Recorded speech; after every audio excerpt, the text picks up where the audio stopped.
Bueno, el día de hoy, agradeciendo que se me ha encomendado este tema bastante importante, que es la interpretación, ¿de acuerdo? La interpretación y la medida de asociación a utilizar según el tipo de estudio que uno está utilizando. Básicamente, por el tiempo corto que tenemos, me voy a saltar algunas partes importantes, sin embargo, también en la diapositiva se quedan con ustedes para que los puedan revisar en el momento oportuno que ustedes deseen. Muy bien. Entonces, recuerden que a partir del análisis bivariado, uno busca, ¿ok? Con los análisis de regresión, básicamente, el obtener la medida de asociación. La medida de asociación se utilizan para medir la fuerza de asociación entre dos variables. Y aquí viene algo importante. La medida de asociación cambia según el tipo de desenlace. ¿De acuerdo? Clásicamente, todos tenemos desenlaces tiene o no tiene, lo que también se le conoce en algunas áreas como outcome duro o resultado duro. Tiene o no tiene, nada más.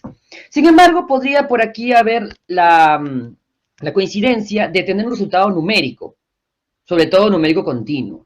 De ser un numérico continuo, la medida que uno utiliza es el famoso coeficiente de regresión, llamado también coeficiente beta.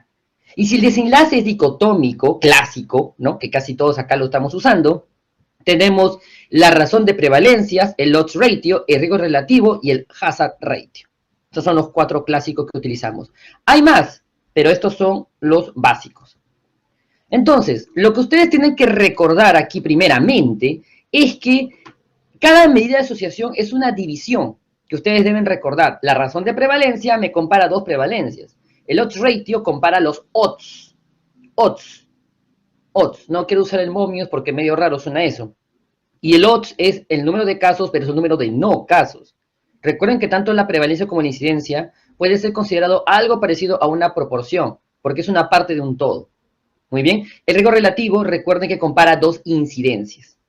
Muy bien. Y la incidencia es el número de casos nuevos durante un seguimiento. Muy bien. Entonces, recordemos que la prevalencia parte, ¿ok? La prevalencia parte, ¿ok?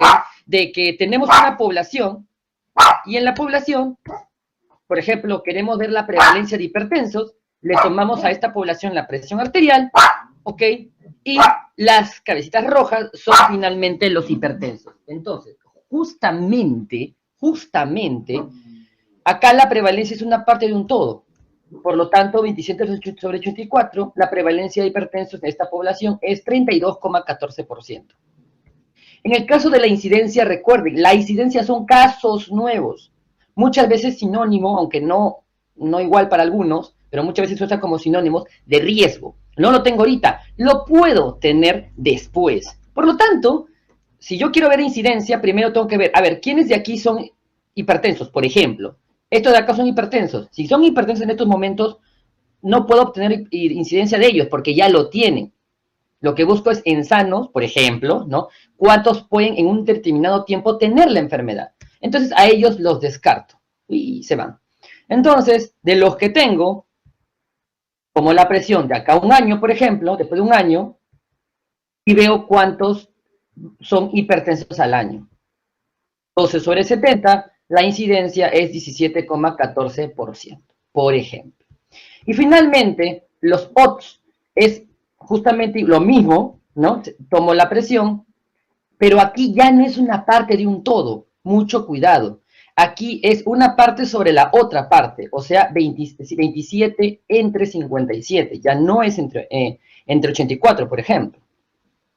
Entonces, 47,36. Miren cómo esto varía. Entonces, les he dado una explicación bastante corta de lo que es prevalencia, incidencia y los otros. Muy bien. Ahora sí, a lo que casi creo que el 90% le interesa, que es la medida de asociación para el estudio transversal. Y a lo que están haciendo revisiones sistemáticas necesitan interpretar también si van a hacer de estudios observacionales netamente transversales. Miren acá, los estudios transversales tienen la característica de que el desenlace puede ser numérico o dicotómico, por si acaso. ¿Ok? Los sujetos expuestos y el desenlace puede ser numérico o dicotómico. Si es desenlace numérico, el análisis a realizar clásicamente es la regresión lineal.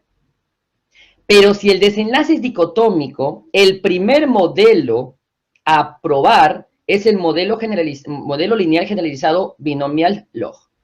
Así se llaman los análisis, y ustedes deben colocar en procedimientos y tranquilamente se les puede preguntar cuando ustedes sustenten qué tipo de análisis utilizaron, porque eso es importante. ¿Ok? Por ejemplo, quiero ver una asociación entre si la ingesta de Coca-Cola está asociada a la obesidad. Perdón, acaba de ser obesidad, no diabetes. Perdón. Entonces, yo aquí tengo 4 grupos. Toman Coca-Cola y tienen obesidad, toman Coca-Cola y no tienen obesidad, no toman Coca-Cola y tienen obesidad, y no toman y ni tampoco tienen obesidad. Siempre tengo mis 4 clásicos. Recuerden que lo clásico para un estudio transversal es mi tabla de 2×2. ¿Cierto? Entonces, ¿cómo mido la asociación? Manualmente yo lo puedo hacer, por supuesto. Manualmente yo lo puedo hacer. ¿Qué es lo primero que hago clásicamente?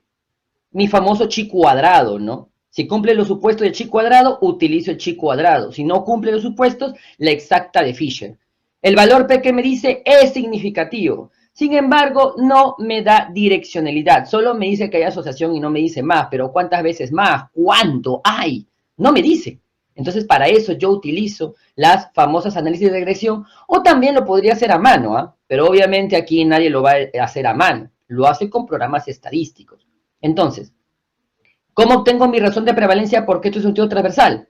La prevalencia de tener el desenlace en expuestos y la prevalencia de tener el desenlace en los no expuestos. En pocas palabras, A sobre A más B, ¿no? 69 sobre 552 y 12 entre 405. Entonces la razón de prevalencias es esta de acá y me da un resultado. Y ahora me pregunto, el famoso 1,50, ¿cómo lo leo? ¿Cómo lo leo? ¿De acuerdo? Va, está al revés ahí. Muy bien. A ver, clásicamente cuando uno va a interpretar alguna medida de asociación, y esto vale para el PR, para la razón de prevalencia, para, aquí debería ser también el PRP, disculpen, la razón de prevalencia, para el riesgo relativo y para el odds ratio, recuerden que ya se le he explicado antes también que tenemos a la unidad mayor a 1 y menor a 1. Si es igual a 1, quiere decir que las prevalencias son iguales en ambos grupos. No hay efecto, no hay asociación. Si la razón de prevalencia es mayor a 1, mayor a la unidad, el grupo expuesto, que es el que yo estoy estudiando, tiene mayor prevalencia en el desenlace que en el grupo no expuesto, es decir, perdón, no expuesto. Y la razón de prevalencia menor a 1, clásicamente conocido como factor protector, la interpretación de la razón de prevalencia o de la mi asociación menor a 1 es que el grupo expuesto tiene menor prevalencia en el desenlace en el grupo no expuesto. Que el grupo no expuesto. Clásicamente, a una razón de prevalencia menor a 1 se le ha llamado como el famoso factor protector. Factor protector para tener el desenlace. Mucho cuidado porque a veces se interpreta factor protector para algo, ¿no? Entonces ahí hay que tener bastante cuidado según su tipo de estudio. Pero clásicamente es el factor protector. ¿Cómo lo interpreto? Miren acá.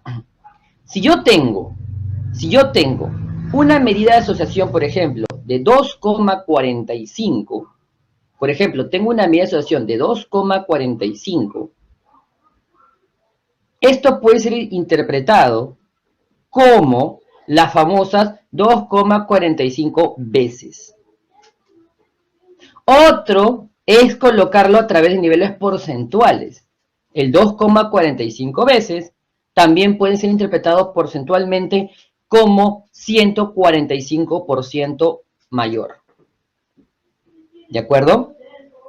Nuevamente, 2,45 puede ser interpretado como 2,45 veces o 145% mayor.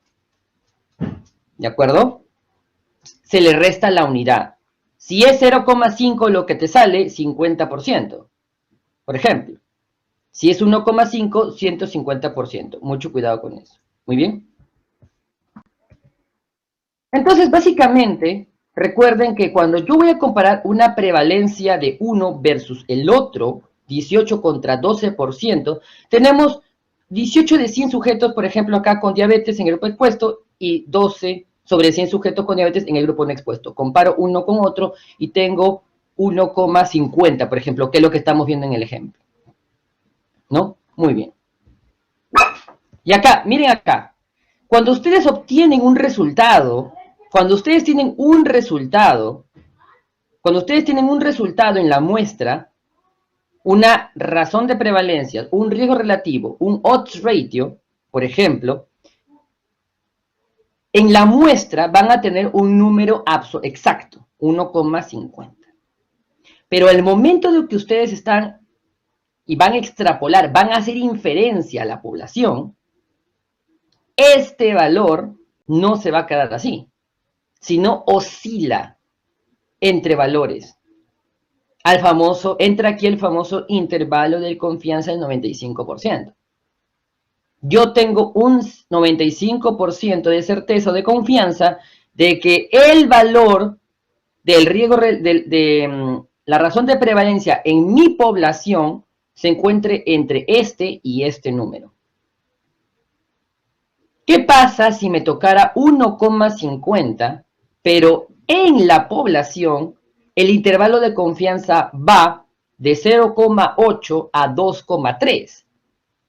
Quiere decir que tengo un 95% de confianza o de certeza de que este valor se encuentra debajo de la unidad, o sea, pasa a ser protector, o mayor a 1, hasta incluso 2,3.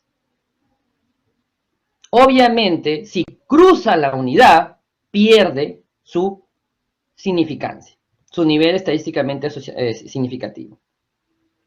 Muy bien. Mucho cuidado, porque a usted le puede tocar una razón de prevalencia con un número importante, pero tienen que ver los intervalos de confianza. ¿Por qué? Porque el intervalo de confianza es el que tú extrapolas a tu población. No es el valor absoluto, es el que tú extrapolas a tu población. Intervalo de confianza. Muy bien. Entonces tienes que ver valor P y tienes que ver intervalo de confianza. Y para que sea estadísticamente significativo, no debe cruzar la unidad. Muy bien. Por ejemplo, ¿qué hemos hecho acá? Acá cuando hemos interpretado, en este caso, hago mi famosa tablita, ¿no? De regresión, de análisis, ¿no? Entre consumo de Coca-Cola y obesidad. Y nos sale, acá en este ejemplo, estamos saltando, ¿no? Y nos sale 2,45 con este intervalo de confianza y este valor P. ¿Es significativo? Sí, significativo. Ahora viene lo más importante. ¿Cómo hacer la lectura? Ya, yo les he dicho el 2,45 veces o el 145%. Muy bien. Pero la pregunta es, ¿cómo hago la lectura general? Porque tú no puedes decir solamente eso. Y acá les presentamos un esquema amigable, modificado, ¿no? De unas clases en las cuales ustedes tranquilamente pueden interpretar sus resultados. Comenzar con, según los datos analizados, siempre, según mis datos, ¿en dónde? En la población. ¿Qué población según tu pregunta, Pico? En la población de estudio, en la población de peruanos mayores de 18 años, en la población de menores de 12 años, en la población de prepúberes, en las mujeres gestantes, donde tú quieras. La que, probabilidad proporción. Generalmente se usa la palabra probabilidad o proporción para razones de prevalencia. Ojo, por ahí a veces he escuchado que no consideran probabilidad, proporción como sinónimos y todo, pero para lenguaje interpretativo muchas veces se usa indistintamente, muchas veces. Si tu estudio es una razón de prevalencia, o un estudio transversal, ¿no? Probabilidad o proporción. Si es un estudio de cohorte, riesgo, ¿no? Cuando estás sacando RR. Caso control, odds, cuando vas a obtener un OR, y cuando vas a hacer una cohorte, pero como análisis de sobrevida, es el hazard, que no es lo mismo que decir riesgo, por si acaso. Hazard, ¿ok? No es lo mismo que riesgo. Entonces, puedes utilizar uno de estos. Entonces, en este caso, mi estudio transversal sería la proporción. ¿La proporción de qué? La variable de resultado. ¿Cuál es mi resultado en este caso? De obesos. ¿En qué grupo? El grupo expuesto. ¿Qué grupo estaba expuesto? Los que tomaban Coca-Cola. ¿Cuántas veces fue? Aquí puedo utilizar diversas maneras como a mí mejor se me ocurra. fue 2,45 veces. Por favor, no colocar 2,45 veces más. No es lo mismo. Entonces, mejor lo dejemos con 2,45 veces. Ya, no me gusta 2,45 veces. Entonces, 145% mayor. Fue 145% mayor con respecto al grupo que no toma Coca-Cola, la contraparte. Por algo les digo, ¿no? Tiene o no tiene, ¿no? O sea, tiene o no tiene, tiene o no tiene, ¿no? ¿Está expuesto o no está expuesto? Este resultado fue estadísticamente significativo y entre paréntesis colocar la APR, punto coma, el intervalo de confianza y con los valores que nos da el resultado. Y listo, ya está mi lectura. Todos ustedes, ok, hasta los que están haciendo revisiones sistemáticas, tienen que saber hacer una lectura de justamente medidas de asociación. Ahora, alguien va a decir, está bien, doctor, pero yo no hago solamente un análisis bivariado de regresión, donde saco solamente un PR. Yo hago análisis de regresión múltiple o multivariable. ¿De acuerdo? Donde ajusto. Y ahí viene la pregunta, ¿qué es lo que tú ajustas, no? ¿Qué cosa quieres ir a ajustar? Entonces, eso vamos a ver. Y algo más, miren acá, algo más aparte de que me pueden reclamar eso. ¿Cómo hago lectura de eso? ¿Qué más? Doctor, en el análisis bivariado, tengo edad. Y edad no es dicotómico, como usted me está mostrando grupo expuesto, no expuesto, que tiene, no tiene. Y mire el grado de estrés, bajo, moderado y alto. ¿Qué hacemos con una lectura de 3? Esa es una buena pregunta. ¿Cómo leo esto? Entonces, ¿cómo se hace la lectura cuando la variable independiente es categórica politómica? Miren acá, esta es categórica politómica, grado de estrés, por ejemplo. Cuando ustedes van a hacer una lectura, de regresión, generalmente dicotómico, ustedes comparan uno versus otro. Y según la parte de la base de datos, comparan el menor valor, como lo codificaron, por ejemplo, femenino le ponen 0, masculino le ponen 1, entonces comparas masculino contra femenino. Muy bien. Pero cuando ustedes tienen una variable politómica, categórica politómica, cuando tú vas a comparar los 3 grupos, vas a tener siempre igualito, uno de referencia, bajo. En este caso, el estado de estrés bajo. Y tú vas a comparar moderado contra bajo y alto contra bajo.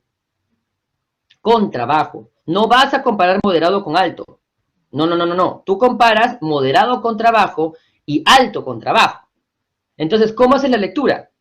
Primero, para moderado, según los datos analizados en la población de estudio, la proporción de obesidad en aquellos que tienen estrés moderada o moderado es 1,89 veces con respecto a los que tienen, ¿no?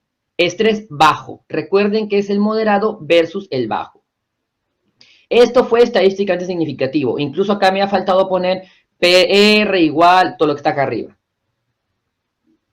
Ya, ¿y cómo comparo el alto? ¿Cómo le hago lectura del alto, que tiene 2,18? Lo mismo, según los datos analizados en la población de estudio, la proporción de obesidad en aquellos que tienen estrés alto es 2,18 veces con respecto a quienes tienen estrés bajo. Recuerden que comparan. Por ejemplo, acá en fumar, ¿a quién comparo? Comparo antiguo contra nunca y actual contra nunca. Recuerden que Coca-Cola, ¿a quién estoy comparando? Los que sí toman versus los que no toman. Acá estoy comparando el grupo rural contra el grupo urbano. Muy bien.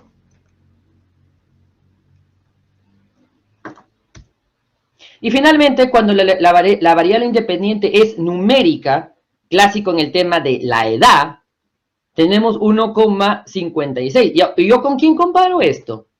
Esto no lo comparo con nadie, no tengo un grupo de referencia, porque la variable es numérica. ¿De acuerdo? Es numérica. Entonces, ¿cómo rayos leo esto? Y para esto también les mostramos una plantilla de lectura. Miren, según los datos analizados, siempre comience con eso, en tu población de estudio, por cada unidad, ¿qué unidad estás usando tú? Edad. ¿Qué unidad tiene edad? Año. Si fuese un neonato, meses. Si fuese glucosa, por cada miligramo por decilitro. Por cada unidad, por cada miligramo por decilitro, que aumenta o disminuye. En este caso es positivo, por lo caso que aumente.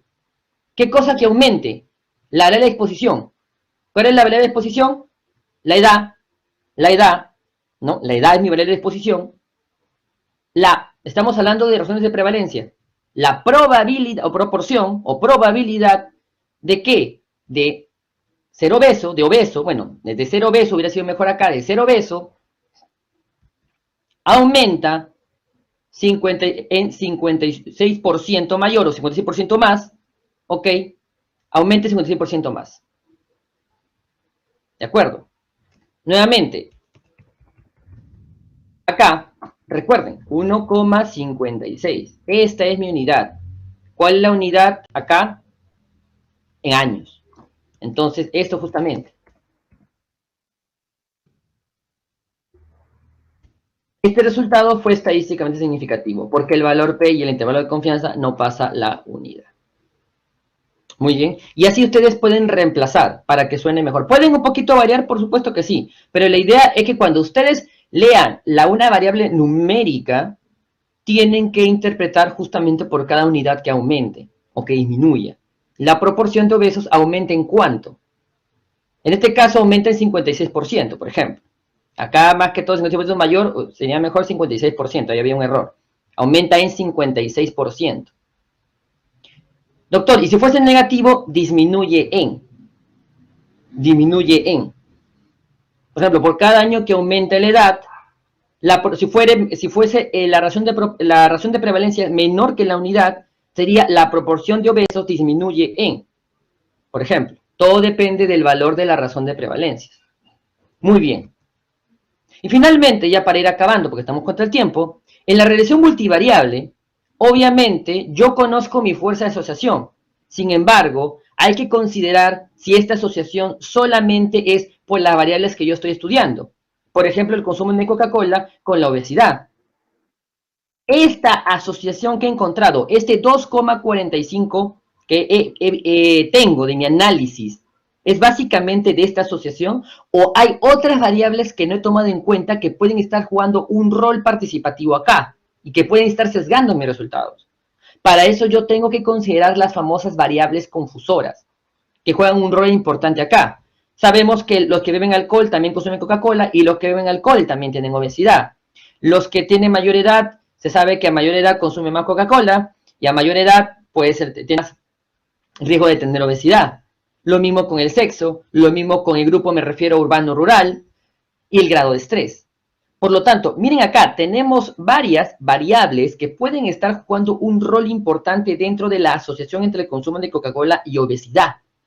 Por lo tanto, lo que yo tengo que hacer es, ya sea desde el punto de vista metodológico o desde el punto de vista estadístico, ajustar por estas variables.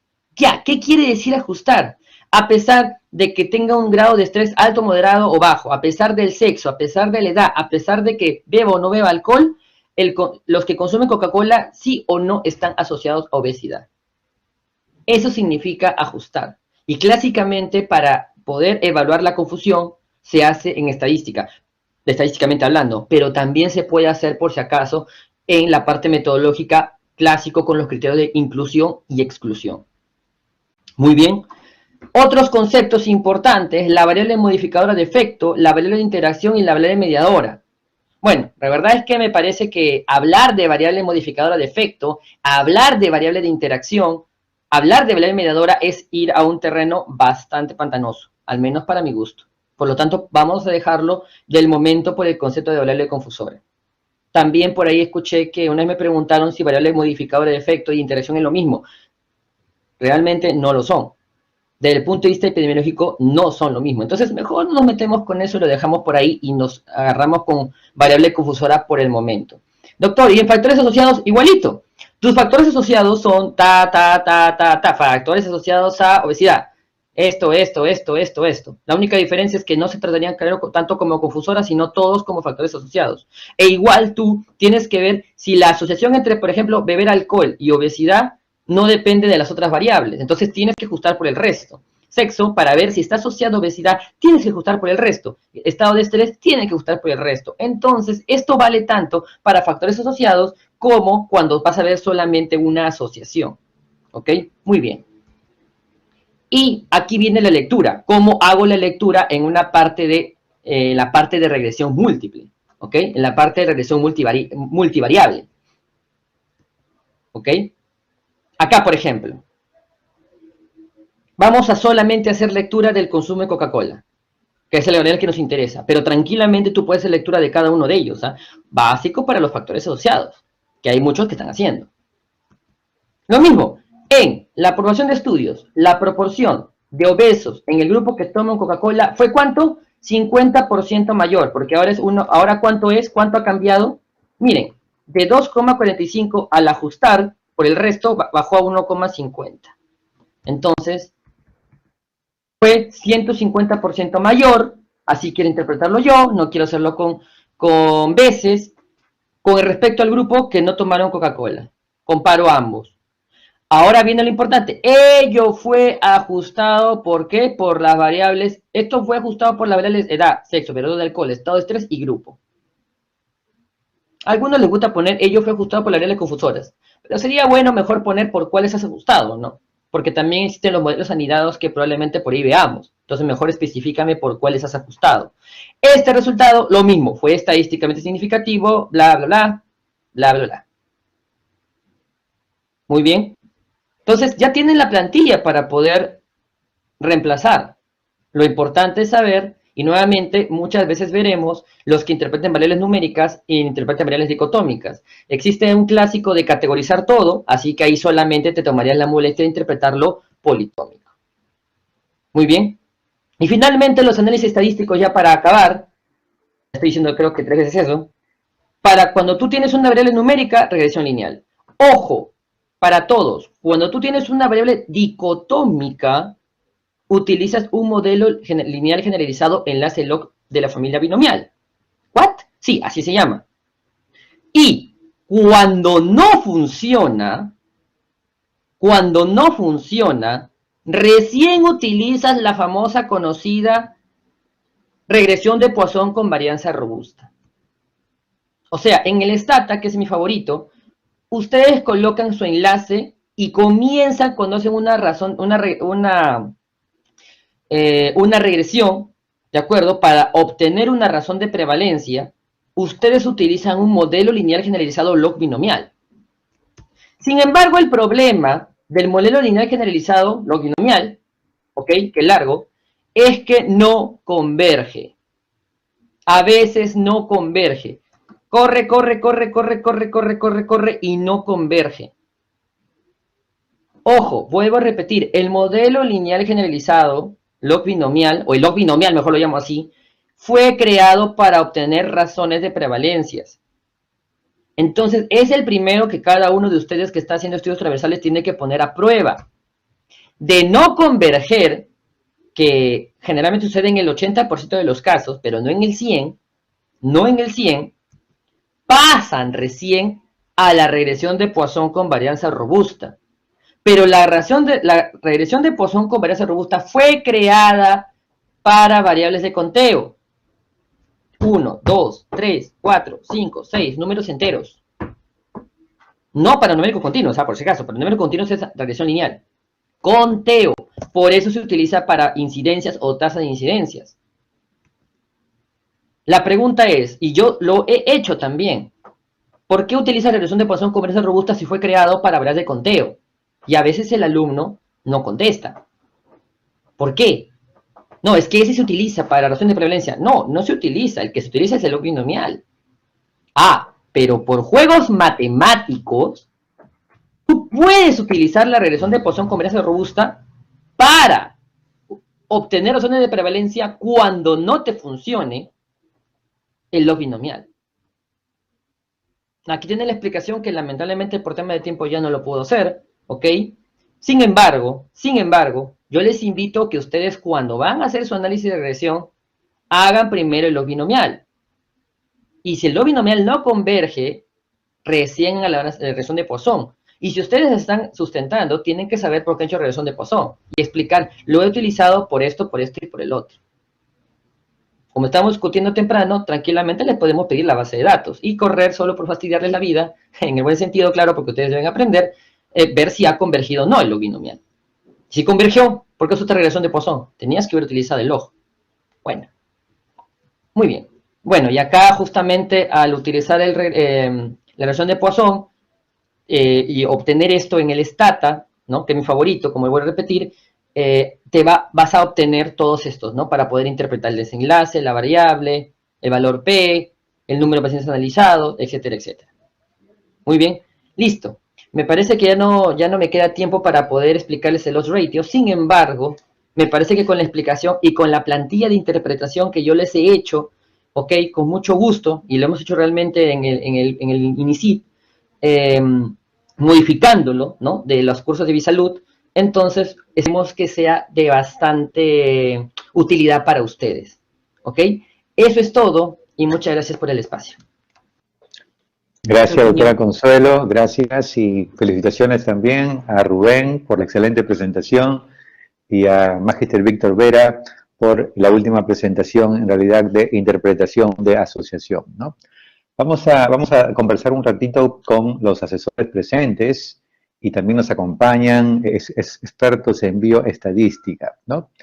Ok, cuando estábamos hablando de la variable independiente politómica, ¿no? El análisis de un estudio transversal analítico o de RP, cuando estábamos viendo RP, la variable independiente politómica, la dicotómica no tenemos demasiado problema, ¿no? Pero vamos a hablar en la variable independiente politómica, que también Víctor nos mencionó.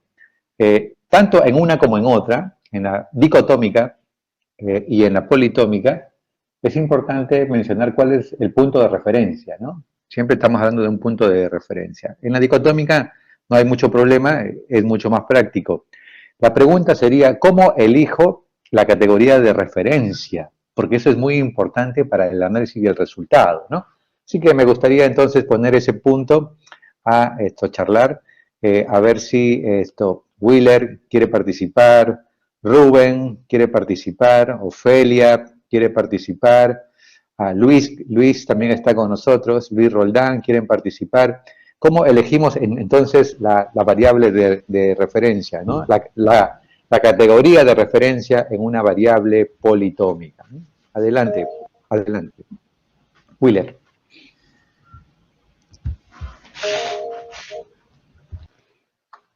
Sí, Wheeler, adelante. Sí, doctor, buenas noches con todos. Sí.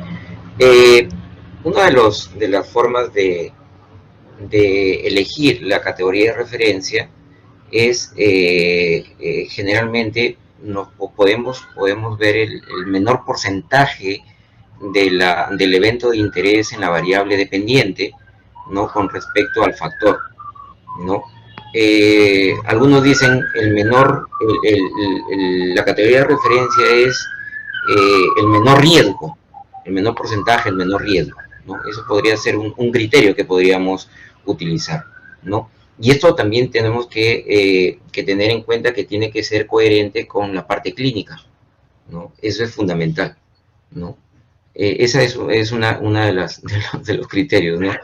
Una doctora siempre me decía, yo elijo el código 1, por ejemplo, en las dicotómicas, el 0 y 1, el 1, el peor escenario, ¿no? Por ejemplo, depresión, pues que tengan depresión, ¿no? Pero en las politómicas ya ahí tenemos un problemita, ¿no? Entonces, uno de los criterios es evaluar los porcentajes, ¿no? De la variable dependiente con respecto al factor y poner la categoría de referencia como aquella que tenga el menor porcentaje, ¿no? Pero siempre y cuando también sea coherente con la parte clínica. Ok, entonces puede ser de menos a más. Da lo mismo, Luis, hacerlo ascendente que decreciente para fines prácticos en la parte de la elección de la categoría de referencia. Buenas noches. Sí, normalmente sí, pero acá en general yo diría que nos basemos en las referencias bibliográficas, en toda la revisión bibliográfica, en la parte teórica que hemos hecho. Ya se ha hablado, salvo que nuestro estudio sea un estudio nuevo, que nadie haya estudiado, ¿no? En esa situación, sí podemos incorporar algún tema no en estricto la experimentación, ¿no? Donde comenzamos a probar valores extremos. En el ejemplo del consumo de Coca-Cola, o sea, alguien que no consume podría ser alguien que toma un vaso al mes, por ejemplo, ¿no? y alguien que sí consume más de un vaso, pero yo podría comenzar a probar con diferentes dosis, digamos, de Coca-Cola. Entonces, ahí en particular, yo lo veo como que las referencias bibliográficas nos deberían definir, porque de lo contrario no vamos a poder tener sustento, ¿no? Excelente, gracias Luis. Entonces, dos consejos prácticos es, uno, ver de que tenga coherencia clínica, ¿no? Eso es muy importante, la coherencia clínica. Qué tan significativo en la interpretación clínica de los resultados es importante la categoría de referencia. Y lo segundo, que me parece realmente muy importante, es tomar en cuenta lo que hicieron otros autores en relación a la categorización politómica, ¿no? Si ya la variable que yo estoy estudiando, otros autores ya lo han utilizado de manera politómica, pues uso ese respaldo, el respaldo de la búsqueda bibliográfica. Sí, adelante Luis. Sí, sí. Ahí quería complementar un poquito. En la medida de lo posible se usa el politómico porque me da intensidad, digamos, ¿no? Pero acá podemos tener un problema de tamaño de muestra, y es algo que complementaba un poco con los cálculos de medida, el OER, el RR, ¿no? A veces queremos hacerlo para todos los niveles, pero nuestro tamaño de muestra es tan pobre, tan pequeño, y que le resta potencia, ¿no? Y no nos va a salir significativo. Ese es un punto a tener en consideración, ¿no? Otro punto es, ya amarrando las dos exposiciones, la razón de prevalencia o el OR no es lo mismo calcularlo para ENDES que para un estudio de la teoría simple, ¿no? Cuando hablamos por la prevalencia para una muestra de teoría simple es cuántos tienen la enfermedad entre el total de la población.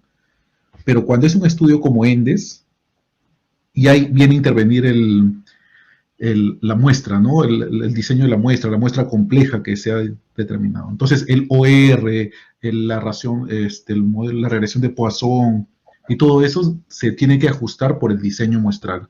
Eso es para las personas que estén usando ENDES, ¿no? El OR tiene que considerar ese factor. Ok, gracias Luis. Este punto me parece importante, el tema del cálculo del tamaño de la muestra, que la mayoría ya ha realizado y ha completado, generalmente ha usado para una variable, ¿no? Ha tomado la variable más importante o la que me ha dado el tamaño de muestra más grande. Sin embargo, debemos, por favor, en la parte de métodos, explicar en la parte de variables cómo va a ser medida y evaluada esa variable. Si yo en la parte de métodos explico que la variable obesidad va a ser medida como leve, moderada y severa, ya tengo 3 subgrupos. Y es lo que se llama análisis de subgrupos después. Cuando el cálculo del tamaño yo lo hice con obesidad y sin obesidad, probablemente nada más, ¿no? Entonces, qué importante que en la parte de metodologías, en la parte de métodos, expliquemos claramente las variables, nuestra variable independiente, la variable principal, la variable de desenlace, etcétera, las variables intervinientes, y cómo las pienso evaluar, cómo las pienso medir y en qué categoría las voy a dividir. Porque eso modifica la posibilidad de encontrar resultados positivos o negativos dentro de mi estudio. Muy bien, entonces Víctor marcó de manera clara el tema de la regresión de Poisson con varianza robusta, que parece que alguien lo utilizó y después todo el mundo lo copia sistemáticamente en la parte de sus proyectos, ¿no? Todo el mundo pone, ¿no? Revisaremos regresión de Poisson con varianza robusta, automáticamente, para los estudios transversales analíticos. Pero hemos visto que esa frase que se pone sistemáticamente y que alguien lo enseñó a un grupo de estudiantes y todo el mundo lo copia y lo copia y lo copia sistemáticamente, no debemos utilizarla como una receta de cocina, igual para todos, sino que tiene que entenderse cuándo, cómo y por qué utilizar después de lo que se llama el log binomial, ¿no? El log binomial. Ok, muy bien. ¿Algún comentario de parte de los asesores que quieran hacer algún aporte? Víctor, Rubén, cualquiera que quiera hacer, doctora Ofelia Roque, algún comentario, Luis Roldán y Víctor, adelante. Sí, justamente, a ver, por algunos mensajes que me están enviando también, sé que es un tema a veces para algunos nuevo, sé que para algunos la interpretación de datos no es algo meramente sencillo. Sin embargo, esto no solamente es para su tesis, chicos, no solamente es para lo que van a hacer transversales, ahora revisión sistemática, peor aún, porque ustedes van a encontrar los que están haciendo revisiones sistemáticas puro R o puro RR, ¿no? Según el estudio que están haciendo. Entonces, esto les va a servir también para la interpretación de datos a futuro cuando ustedes lean artículos, ¿no? porque la interpretación de datos cuando lean un artículo es importante y no solamente ir a ver el resultado, ¿no? O ir a ver conclusiones y decir es estadísticamente significativo. Entonces siempre no se olviden interpretar, y para eso estamos aquí todos, ¿no? Los asesores, para siempre apoyarlos en esa parte. Así que chicos, siempre a interpretar y de tener dudas, con gustos, todos les vamos a ayudar. Gracias, Víctor. Dante, la interpretación que tú sugieres es usar el porcentaje o el número de veces, o ambas.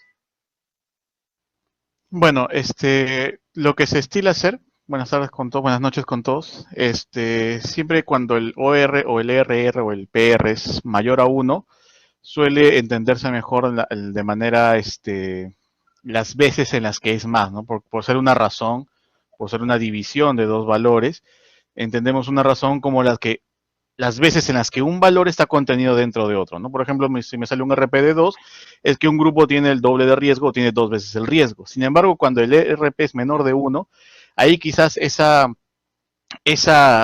valor ya no se entiende de la misma forma, ya no se cuantifica de la misma forma, porque entendemos que pues del 1 para arriba es hasta el infinito, pero del 1 para abajo es hasta el 0 nada más, ¿no? Entonces ahí yo recomendaría mejor valorarlo con porcentaje, ¿no? La reducción relativa del riesgo sería, ¿no? O sea, ¿qué tanto el riesgo se disminuye de acuerdo al porcentaje? Por ejemplo, si 0,9 se disminuye en 10%, por ejemplo, ¿no? Bien, recordemos que el punto neutro es el 1 o 100, y arriba de 1 es factor de riesgo en n veces o porcentaje de incremento, y abajo de 1 es la diferencia sobre 100, ¿no? Por eso es que un OR o un RP de 0.6 indicaría una reducción de un 40%. Interesante allí justamente este punto. Y me gustaría preguntarle también a Willer y a Luis, cuando hablamos de las medidas ajustadas, ¿no? Las medidas de asociación, las crudas y las ajustadas que hoy se mencionaron. Lógicamente que en un RP, en un estudio transversal analítico, no podríamos asegurar direccionalidad, ya que un RP solamente me muestra asociación entre la variable A y la variable B, entre la variable 1 y la variable 2. Pero igual esto uno puede estimarlo clínicamente. Ahora, cuando hacemos la medida de asociación ajustada, para que nos dé los RP ajustados o los OR ajustados, la pregunta es, en el análisis, ¿incluimos solamente las variables que salieron significativas? ¿O también podemos ajustar con otras variables que sean de interés y que no han salido significativas? Eso me gustaría una opinión allí entonces de los presentes. Adelante. Sí, doctor. A mí me parece que deberíamos de incluir en los modelos ajustados incluso aquellas variables que no salieron significativas. ¿Por qué? Porque eso va a depender también de la parte clínica también, porque puede ser que una variable sea muy importante para nuestro estudio, ¿no? Pero no salió significativo, pero eso puede deberse a otros factores como variables confusoras en realidad. Y esto hay que tener cuidado también con cómo se modelan, y esto ya va más allá de cómo nosotros vamos ingresando las variables al modelo, ¿no? Porque generalmente estamos acostumbrados a ingresar todas las variables, las 5 o 7 variables que tenemos, pero en mi opinión deberíamos de ir ingresando hacer un listado de importancia de variables, ¿no? ¿Qué factores son más importantes, ¿no? Y ir ingresando aquella que tenga mayor importancia para nuestro estudio, el factor. En segundo lugar, aquella variable que tenga, en segundo lugar, segunda importancia, ¿no? Importancia clínica podría ser, ¿no? Y ahí nosotros vayamos observando y viendo cómo se van comportando las variables, ¿no? Esa me parece que es una manera más adecuada de hacer un análisis estadístico, ¿no? Ok. ¿Estarías a favor entonces de que se incluyan sí, claro, incluso variables potencialmente confusoras que no han salido significativas en el bivariado? Okay. Sí, y en la discusión ya, pero ponerlo en la discusión, ¿no? Sí, eso es importante, ¿no? Sí. Ok, gracias, Willer. Luis. Sí, doctor, de hecho hay que incluirlas, ¿no? O sea, hay que incluirlas. Yo les pongo un ejemplo. Hace unas tesis anteriores, me dijeron, pero si incluyo estas variables que me han salido no significativas, o sea, nada asociadas, si las incluyo en un multivariado, me va a cambiar todo mi cuadro, ¿no? Todos mis resultados cambian. Justamente esa es la razón de incluirlas, ¿no? Si te cambia, qué mayor evidencia de que está influyendo de alguna manera, salvo que tengas una justificación clínica por ahí para no incluirla.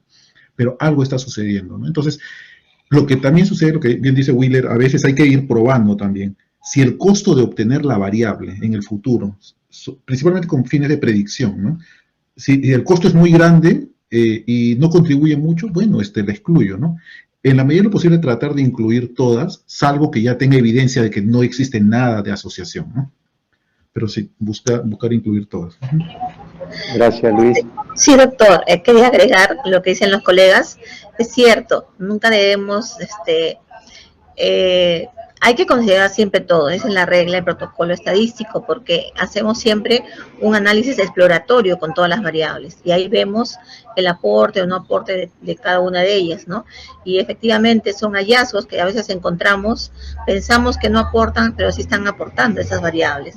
Con respecto a lo de Poisson, realmente es una regresión, de tantas regresiones que tenemos, pero un modelo muy específico, ¿no? Esta regresión de Poisson justamente se está aplicando con la variable dependiente y se ajusta a una distribución Poisson.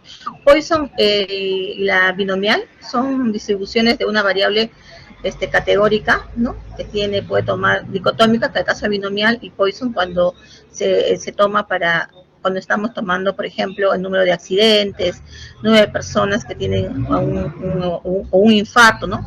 O un número de personas que llaman a una centralita de teléfono, pero siempre es evaluado en una unidad de tiempo, ¿no? Entonces, es por eso que en estos casos que están tomando la de Poisson, se acopla muy bien a encontrar justamente esos valores de la variable independiente, ¿no? Que sea una regresión de Poisson. Gracias, doctora Ofelia. Sí, Luis, a ver. Sí, brevemente comentar, las variables independientes o los factores de riesgo que pongamos,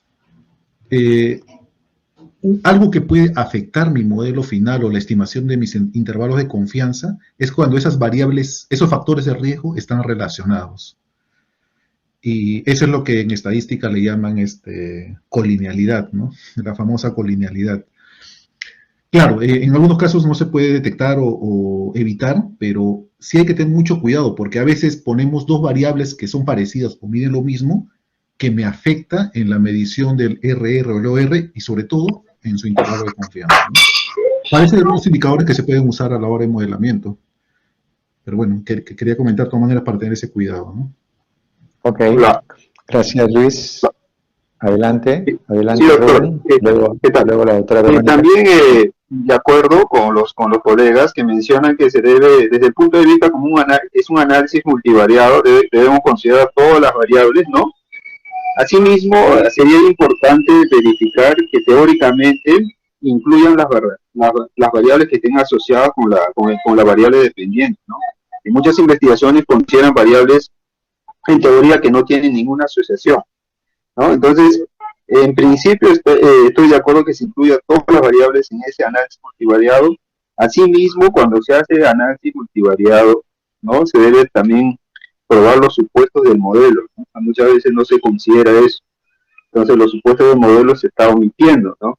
Entonces, eso también cuando se hace un análisis multivariado debemos considerar. Perfecto, muy bien. Adelante, doctora Verónica, ¿había levantado la mano?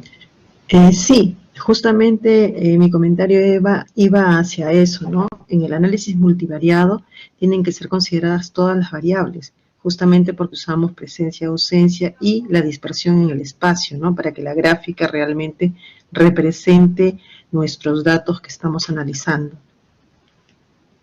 Perfecto, muy bien. Gracias.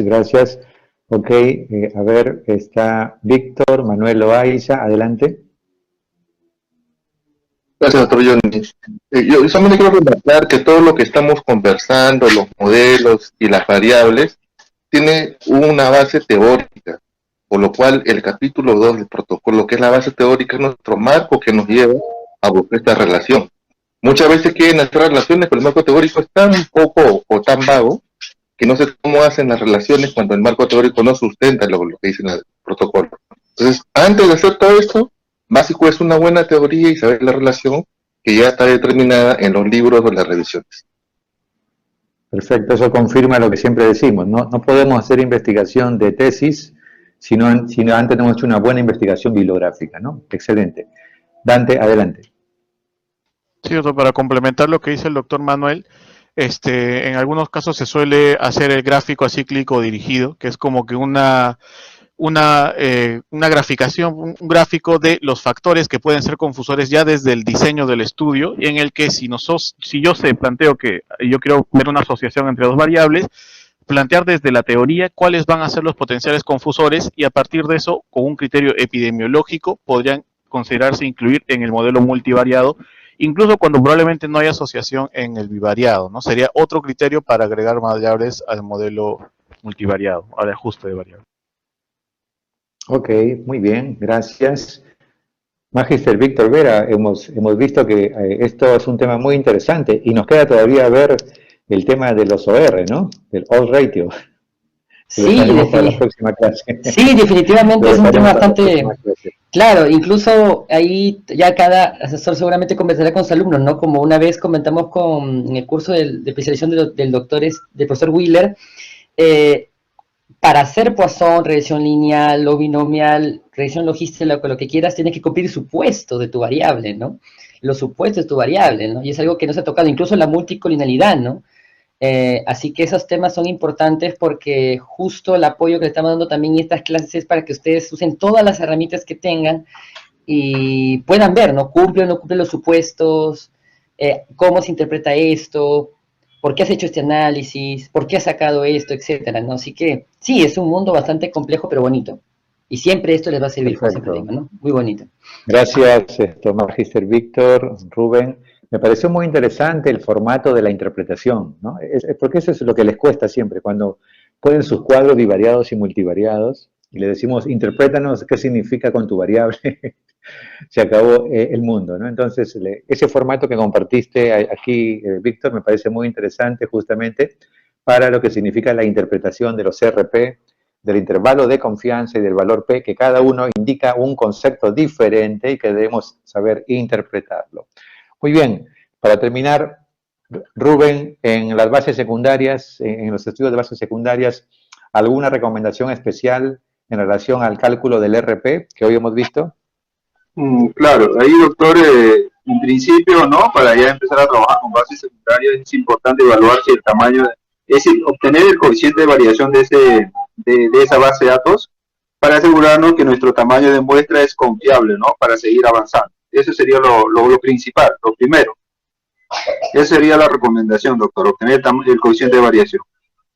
Perfecto, entonces esto es una recomendación práctica en todos los trabajos que usen bases secundarias, por favor, en su primer cuadro, cuando muestren sus variables, no se olviden de colocar la columna de coeficiente de variación, ¿sí? Coeficiente de variación. Muy bien, gracias entonces a todos, hemos completado el teórico de la semana 7, vamos a ir a avanzar ahora con el trabajo en grupos. Gracias a la doctora Consuelo por la presentación y a la Magister Lucy.